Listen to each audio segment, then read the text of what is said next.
अक्सर आपने सुना होगा एक औरत के लिए एक बच्चे को जन्म देना या माँ बनना सबसे सुखद अनुभव होता है। कहते हैं एक लड़का एक लड़की जब पिता या माता बनते हैं तो अपने माँ बाप के लिए प्यार ना बहुत ज्यादा बढ़ जाता है। आज ये सब बातें इसलिए हो रही हैं क्योंकि बुधवार का दिन है, यानी कि मैं पहुंच चुकी हूँ अमृतधारा माय हॉस्पिटल। हाय, इस वीडियो को देख रहे हैं आप मेरे साथ यानी कि भवन नारंग के साथ, और स्वास्थ्य सारथी प्रोग्राम में आप लोगों का तो स्वागत करूंगी ही करूंगी, लेकिन बात हो रही थी बांझपन की, बात हो रही थी इनफर्टिलिटी की। वो कपल्स जो चाहते हैं, जो कहीं ना कहीं तरस रहे हैं कि एक प्यारा सा बच्चा उनको भी मिल जाए, लेकिन किसी भी कारण से बच्चा नहीं हो पा रहा, कंसीव नहीं कर पा रहे, प्रेगनेंसी नहीं हो पा रही है और डिजायर्ड है कि यार बस बच्चा ही चाहिए। और ऐसे में आईवीएफ, टेस्ट ट्यूब बेबी बहुत बार सुना होगा। क्या है ये प्रोसेसेस, कितने सेफ हैं, क्या गारंटी है, उसके लिए आप सबके साथ साथ मैं स्वागत करूंगी। मेरे साथ अमृतधारा माय हॉस्पिटल से आईवीएफ स्पेशलिस्ट हैं। सबसे पहले डॉक्टर चरणजीत कौर हैं, फिर डॉक्टर परिणीता सरदाना है। तो इनसे थोड़ी सी डिटेल में बातें करेंगे और आप सभी लोगों से कमेंट करूंगी। आपको पता है स्वास्थ्य सारथी प्रोग्राम के बारे में आपके कुछ भी डाउट्स हो, कुछ भी आपके मन में मिसकंसेप्शन हो, आप कमेंट कर सकते हैं। आपके सवाल सीधा एक्सपर्ट से मैं पूछने वाली हूँ, लेकिन सबसे पहला सवाल वही जो आप सबके मन में होगा डॉक्टर चरणजीत कौर के लिए। मैम, सबसे पहले मैं जानना चाहूंगी इनफर्टिलिटी, ये बांझपन, ये क्या होता है? सबसे पहले इसे थोड़ा इलेबोरेट कीजिएगा। देखो, एज सच जो किताबों में डेफिनेशन दी हुई है वो तो यही है कि 1 साल तक अगर कपल्स साथ में रहते हैं और कोई कॉन्ट्रासेप्शन भी यूज नहीं कर रहे हैं और प्रेगनेंसी नहीं हो पा रही है तो उन्हें आके डॉक्टर से मिलना चाहिए, है ना। और मैं पर्सनली कभी भी इनफर्टिलिटी शब्द यूज नहीं करती हूँ क्योंकि आजकल हमारे पास इतनी सुविधाएं हैं कि सबको बच्चे हो जाते हैं, है ना। तो हम सब फर्टिलिटी इस्तेमाल करना मैं ज्यादा समझूंगी, है ना, कि उनकी जो बच्चे पैदा करने की जो उनकी क्षमता है वो औरों से थोड़ी सी कम है और हम कुछ कुछ चीजें करके उनको भी हम उस मुकाम तक पहुंचा सकते हैं कि वो उनके वो पेरेंट्स बन सके। और अगर एज 35 से ज्यादा है ना, तो हम कहते हैं कि 6 महीने अगर आपने ट्राई कर लिया है, हस्बैंड वाइफ साथ में रह रहे हैं और कोई कॉन्ट्रासेप्शन भी नहीं, गर्भ निरोधक चीजें इस्तेमाल नहीं कर रहे हैं, तो उन्हें आके फर्टिलिटी स्पेशलिस्ट से मिल लेना चाहिए ताकि बेसिक टेस्ट हो जाएं कि सब कुछ ठीक है कि नहीं। एग्जैक्टली इसी के साथ डॉक्टर परिणीता से अगला सवाल पूछूंगी। मैम, जैसे बताया डॉक्टर ने कि कुछ चीजें हैं जो की जा सकती है, जिसमें सबसे टॉप पे आई थिंक नाम आता है आईवीएफ का, जिसे टेस्ट ट्यूब बेबी भी कहते हैं हम सिंपल टर्म्स में। क्या होता है आईवीएफ और कैसे कराया जाता है, क्या प्रोसेस होता है? मैं चाहूंगी आप थोड़ा डिटेल में बताइएगा ताकि हमारे ऑडियंस के क्वेश्चंस कवर हो जाएं। देखिए, आईवीएफ जो है वो टेस्ट ट्यूब बेबी हम उसको कह सकते हैं।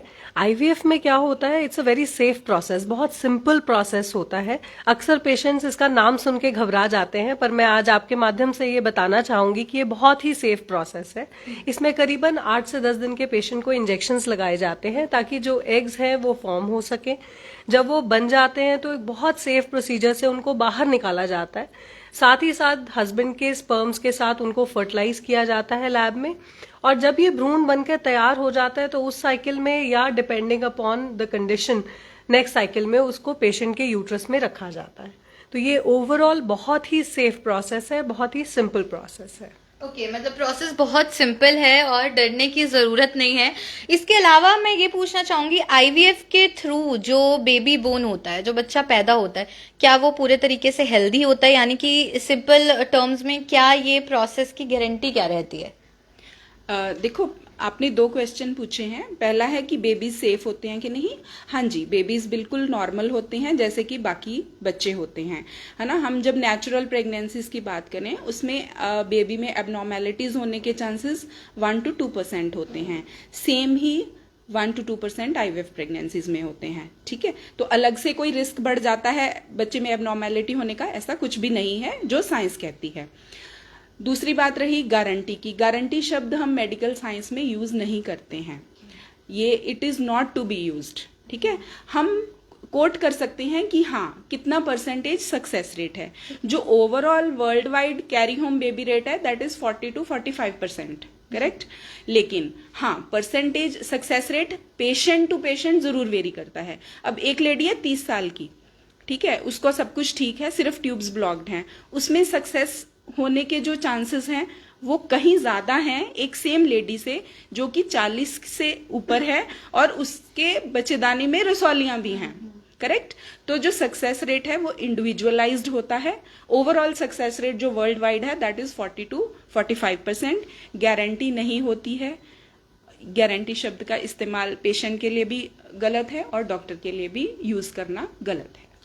इसी के साथ एक क्वेश्चन है हमारे व्यूअर का जो कि मैं पूछना चाहूंगी डॉक्टर परिणीता से कि आईवीएफ फेल होने के क्या रीजंस रहते हैं, मतलब ऐसी कुछ चीजें होती है जो कई बार पेशेंट्स कर जाते हैं जिसकी वजह से आईवीएफ का पूरा प्रोसेस जो है वो फेल हो जाता है। देखिए आईवीएफ में एज सच कोई बहुत ज्यादा हम ये नहीं कहते कि आप एब्सोल्यूट बेड रेस्ट करें। कुछ मेडिसिन होती हैं जो बहुत इंपॉर्टेंट होती हैं तो वो आपको लेनी होती हैं। आप रेस्ट करें, हैवी काम ना करें, हैवी वेट्स ना उठाएं। बट इसके अलावा अगर हम ये कहें कि कोई पेशेंट पॉइंट ऑफ व्यू से हम सक्सेस रेट को इम्प्रूव कर सकते हैं तो ऐसा नहीं होता है।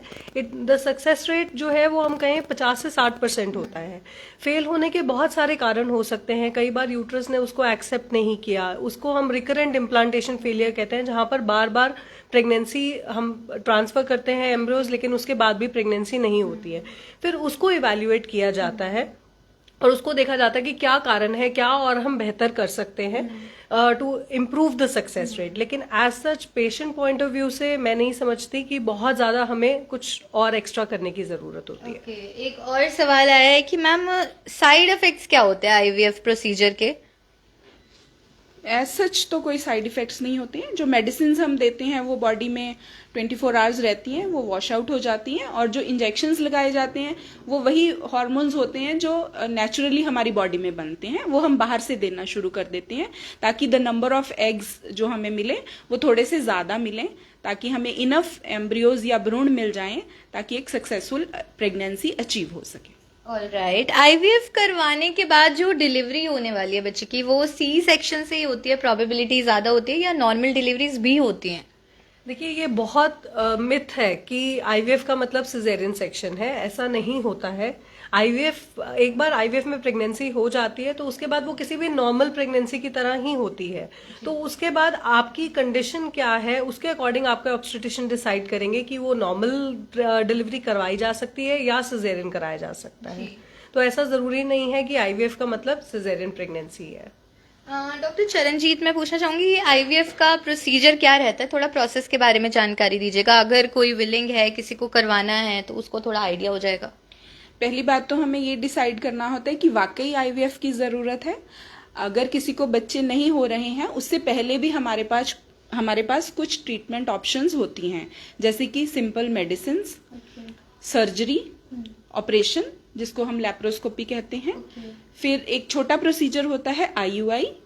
अगर इन तीनों में हमें प्रेगनेंसी अचीव नहीं हो रही है या फिर ट्यूब्स ब्लॉक्ड हैं और लैप्रोस्कोपी के जरिए भी हम ट्यूब्स को खोल नहीं पाए हैं तो हम आईवीएफ पे जाते हैं। आईवीएफ जो है अगर हमारे पास 100 पेशेंट आते हैं तो अप्रोक्सीमेटली 15 के आसपास जो हैं वो आईवीएफ में लैंड करते हैं। बाकी सब इन 3 प्रक्रिया से प्रेगनेंसीज अचीव हो जाती हैं। एक क्वेश्चन मुझे लगता है वो बहुत नॉर्मल है, स्पेशली यूथ सोच रहा होगा कि पुराने जमाने में तो हम देखते थे लोगों के कितने कितने बच्चे हो जाया करते थे। आजकल इनफर्टिलिटी, मैम ने बोला ठीक है इनफर्टिलिटी नहीं सब फर्टिलिटी बोलेंगे उसको, लेकिन ये इशू ये चीज क्यों इतनी ज्यादा बढ़ रही है, क्या रीजंस है और कैसे लोग अपने आप को ओवरऑल हेल्दी रख सकते हैं बेसिकली? देखिए बेसिकली बहुत सारी चीजें हमारी ओवरऑल चेंज हुई हैं। मैं बात करूं प्रोफेशनल लाइफ की तो फीमेल्स की प्रोफेशनल लाइफ आगे बढ़ने लगी है, डिले होने लगा है मैरिजेस में, लेट मैरिजेस होती हैं। उसके बाद अपने करियर को लेकर के कई लोग जो है डिले करते हैं फर्टिलिटी को, और उसके बाद जब बाय द टाइम वो इस तक पहुंचते हैं तो उनको रियलाइज होता है कि अब हमें प्रेगनेंसी करने में दिक्कत आ रही है। दूसरा है हमारे लाइफस्टाइल चेंजेस, सेडेंट्री लाइफस्टाइल है, हम लोग एक्सरसाइज पे उतना कॉन्सेंट्रेट नहीं कर पाते हैं, कहीं ना कहीं खाने पीने में भी चेंजेस आए हैं, जंक फूड बढ़ गया है। ये सारे कारण है इनफर्टिलिटी का रेट बढ़ने का, जो मैं समझती हूँ। तो मतलब आपके डे टू डे लाइफ में बहुत सारी ऐसी चीजें हैं जिनको आप कंसर्न नहीं कर रहे, जिन चीजों पे आप ध्यान नहीं दे रहे, और वो भी एक रीजन हो सकता है विच लीड्स टू इनफर्टिलिटी, और आगे जाके ये चीजें दिक्कत परेशानी कर सकती हैं आपको। तो आपको आज ही हेल्दी लाइफस्टाइल की शुरुआत करनी है। Doctor Charanjit, any final message for the society? या यूथ को मैं ये, जैसे हमारे जो पुरुष हैं या हमारे जो भाई हैं या बेटे हैं, उनमें सीमेन की प्रॉब्लम्स अब पहले से ज़्यादा हो गई हैं। वो क्यों हो गई हैं? One is lifestyle, stress, and another is gym products, है ना। जिम प्रोडक्ट्स में अगर आपको जब तक डॉक्टर ने नहीं बोला है आपने वो नहीं लेने हैं, वो आपके जो शुक्राणु हैं उन पे बुरा असर कर जाते हैं। जैसे इवन की टेस्टोस्टेरोन अगर हम उसको एक्सेस में देंगे तो वो आपके जो नेचुरल स्पर्मेटोजेनेसिस है, स्पर्म बनने की विधि है, उस पर बुरा असर करती है, जिससे कि आपको आगे जाके दिक्कतें हो सकती हैं। तो कोई भी चीज़ एक्सेस में ना लें, हर चीज़ लिमिट में लें, और एक बार डॉक्टर से ज़रूर कंसल्ट कर लें कि ये हम ले सकते हैं कि नहीं। दूसरी बात, अल्कोहल और स्मोकिंग जो दिन ब दिन बढ़ते जा रहा है, इनका सीधा सीधा आपके स्पर्म बनने की विधि पे असर होता है, तो इनसे दूर रहिएगा। और दूसरा है हेल्दी लाइफस्टाइल ओवरऑल फॉलो करना है आपने, योगा, वॉक, और मैं यही कहूँगी जो हमारे बुजुर्ग खाते थे वो ही हेल्दीएस्ट फूड्स थे, और हमें we should go back to that.